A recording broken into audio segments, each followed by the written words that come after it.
While exploring the vastness of space, some chose to divide the Milky Way galaxy into the Alpha, Beta, Gamma, and Delta quadrants. Though most of this space remained uncharted by the individual species of the Alpha and Beta quadrants, two great events in the 24th century expanded their knowledge considerably. The first came from the opening of the Bajoran wormhole in 2369, allowing them to travel 70,000 light-years away into a region of the Gamma Quadrant, bordering the Dominion, a vast empire ruled by a species of shapeshifters called the Founders. The second event resulted from the disappearance of the starship Voyager, which was transported to the Delta Quadrant by a powerful alien, allowing them to explore and meet local powers as they made the long journey back to Earth. Yet the most reliable and abundant information available related to the Alpha and Beta quadrants, where various species raced against each other, striving to learn more about their space, often so they might exploit the information to use against their enemies. Though some of these competing civilizations were located primarily in the Beta quadrant, by the 24th century they were commonly referred to as Alpha Quadrant powers. Though information concerning their early history was limited, many believe the progenitor species of humanoids existed roughly 4.5 billion years in the past, traveling throughout the galaxy, seeding worlds with their genetic material, resulting in the eventual evolution of humans, Romulans, Cardassians, Klingons, and thousands of others. Some even link these early progenitors to a species later called the Preservers, as they also brought life to various worlds by taking populations near extinction, including some from Earth, and transporting them to a new home where they might thrive. However, these groups were separated by so much time, many believe they were not related. Among the other ancient species living billions of years in the past, there were those who built the Guardian of Forever, a gateway with a sentient mind, allowing others to travel through time and space. There were also a species of slavers who ruled over a galactic empire until a rebellion wiped out most of the intelligent civilizations of the age. The Darcey species existed 87 million years ago, leaving behind many artifacts and stories from their mythology, while the Lactrans were slug-like telepaths who developed a technologically advanced civilization, and the Organians evolved into beings of pure energy. As humanoid species continued to evolve throughout the galaxy, the Klingon Empire rose over 600,000 years before the Federation, a highly advanced people able to move entire planetary and solar systems. Their civilization thrived for many years, but eventually collapsed during the Age of Makto, when their home system was destroyed by a supernova. Around this same time, another species from the planet Arit began to make great advancements, not only technologically as they colonized and seeded other worlds, but also physically and mentally, coming to see themselves as gods. Yet this attitude ultimately led them into a terrible civil war that destroyed the planet and wiped out the population, leaving only a few who survived by transferring their consciousness into special receptacles. Later, a technologically advanced species known as the Iconians developed gateways which allowed them to travel to other worlds, earning a reputation as aggressive conquerors. Referred to as demons of air and darkness, enemies destroyed their home planet of Iconia by orbital bombardment roughly 200,000 years before the rise of the Federation. While many emerging powers expanded through violent conquest, the United Federation of Planets had its origins in a defensive alliance between humans, Vulcans, Andorians, and Tellarites, as they resisted Romulan aggression throughout the 2150s. This relationship led to talks about forming a coalition of planets, which then became the United Federation of Planets in 2161.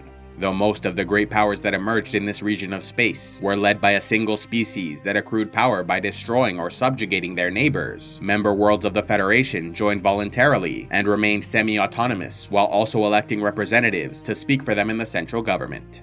Encouraging the idea of multiculturalism, all member worlds were nevertheless required to operate within the confines of the Federation Charter, their constitution based on the enlightened principles of equality, liberty, and peaceful coexistence.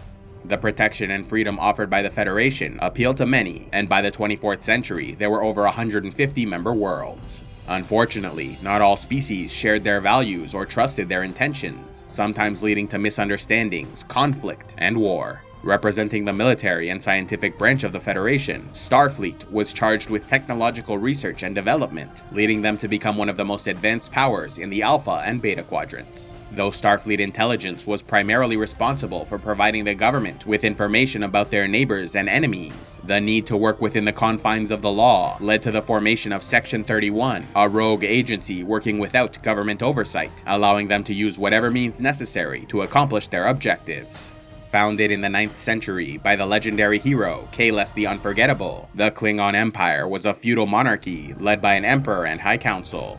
A species of aggressive warriors, Klingons avoided civil strife by sending their people to conquer alien worlds, thereby expanding the empire and bringing glory to their families. Yet their need for battle also meant that when peace came to the empire, houses would inevitably turn against each other, plotting, scheming, and warring for power.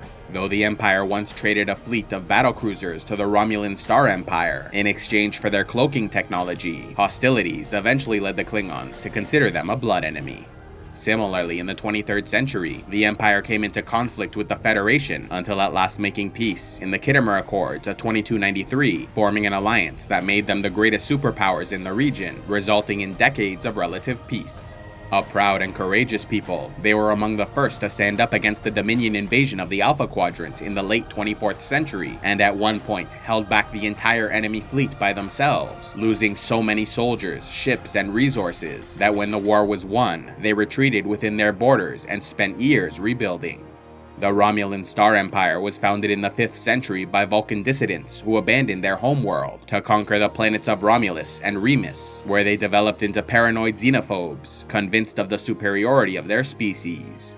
Governed by a praetor, proconsul, vice-proconsul, and senate, the Tal Shiar served as their intelligence agency, becoming a powerful political force in their society. Upon discovering humanity, hostility and war soon erupted. However, the people of Earth fought alongside several allies, resulting in the defeat of the Star Empire in 2160 and the establishment of the neutral zone border. Following this defeat, the Romulans retreated into their territory for a century before resurfacing in 2266 to engage the Federation in small skirmishes along the border, thereby establishing a state of Cold War.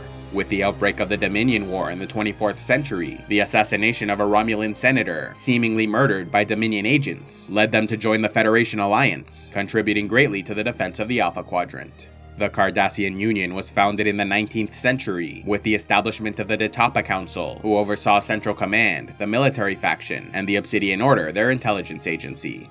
But in truth, the members of the Detapa Council were pawns for the other branches of government. Though they were once a peaceful people with a rich spiritual culture, famed for their art and architecture, by the 19th century they faced widespread famine and disease, leading to a revolution that replaced the government and reformed their society. In order to save their people, the new leaders of the Cardassian Union focused their efforts on military advancement and colonial expansion projects, conquering alien worlds and enslaving the native population in order to extract their mineral and agricultural wealth.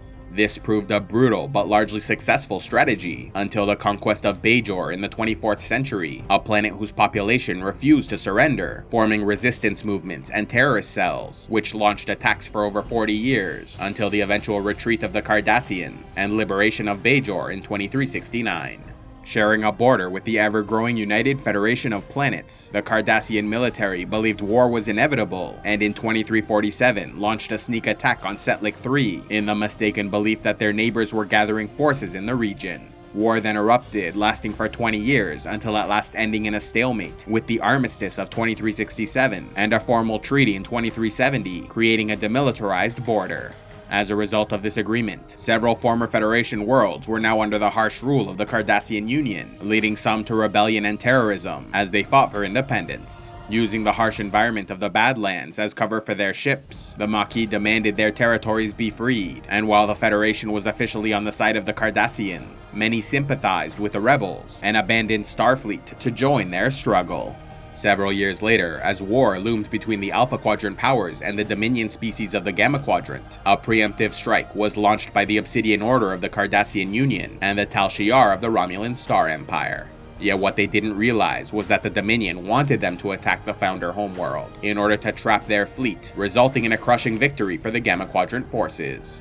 This devastating loss caused the fall of the Obsidian Order, allowing for Military Central Command to take power within the Union. Eventually, a dissident movement grew, overthrowing military leadership and re-established a civilian government. Gul Dukat, who betrayed the military to receive a favorable position in the new government, then turned his back on them as well by making a backdoor deal to ally with the Dominion invasion force in exchange for being made ruler of the Cardassian Union.